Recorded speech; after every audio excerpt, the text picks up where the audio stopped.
1 cube plus 2 cube plus 3 cube, এভাবে 20 পর্যন্ত সংখ্যার কিউব অর্থাৎ 1 থেকে শুরু করে 20 পর্যন্ত সংখ্যার কিউবের সমষ্টি বের করার জন্য একটা ট্রিকের সাহায্যে অঙ্কটা করতে হয়। কি করতে হয়, যেখানে সংখ্যাটা শেষ হয়েছে অর্থাৎ এই 20কে নিতে হয়,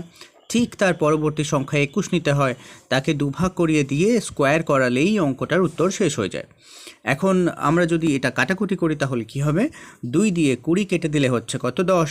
10-এর সাথে 21 গুণ করালে হয় কত, 210, 210কে স্কোয়ার করাবো কি করে, আমরা শুধুমাত্র 21কে স্কোয়ার করাবো, তাহলে হবে 441, আর এই শূন্যর জন্যে দুটো শূন্য হবে স্কোয়ার হলে, তাহলে 44,100, এটাই হচ্ছে এই অঙ্কের উত্তর। এর পরবর্তী যে অঙ্কটা রয়েছে 1 থেকে শুরু করে 25 পর্যন্ত স্বাভাবিক সংখ্যার যোগফল, এর কোনো কিউব নেই, কোনো স্কোয়ার নেই, শুধু পরপর 1 থেকে 25 পর্যন্ত সংখ্যার সমষ্টি বের করার জন্য আমরা কি করব, এই শেষে যে সংখ্যাটা রয়েছে 25 সেটাকে নেব, অর্থাৎ শেষ পর্যন্ত যে সংখ্যাটা 25 সেটা নেব, ঠিক তার পরবর্তী সংখ্যা 26 লিখে দেবো, আর তাকে করে দেবো কভাগ, দুভাগ। 2 দিয়ে যদি আমরা 26কে কেটে দিই তাহলে হচ্ছে কত, 13, তাহলে পড়ে রইল 13, আর এই হচ্ছে 25, 13 আর 25কে আমরা গুণ করাবো।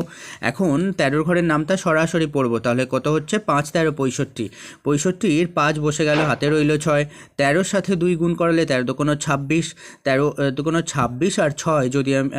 26 আর 6 আমি যদি যোগ করি তাহলে হচ্ছে 32, তাহলে 325 হবে এই অঙ্কের উত্তর। এই ধরনের কন্টেন্ট পাওয়ার জন্য চ্যানেলটি সাবস্ক্রাইব করে সঙ্গে থাকুন। চ্যানেলের শর্ট সেকশনটি ভিজিট করুন, যেখানে হাজারো শর্টকাট ট্রিকের সাহায্যে ম্যাথ করে দেওয়া রয়েছে।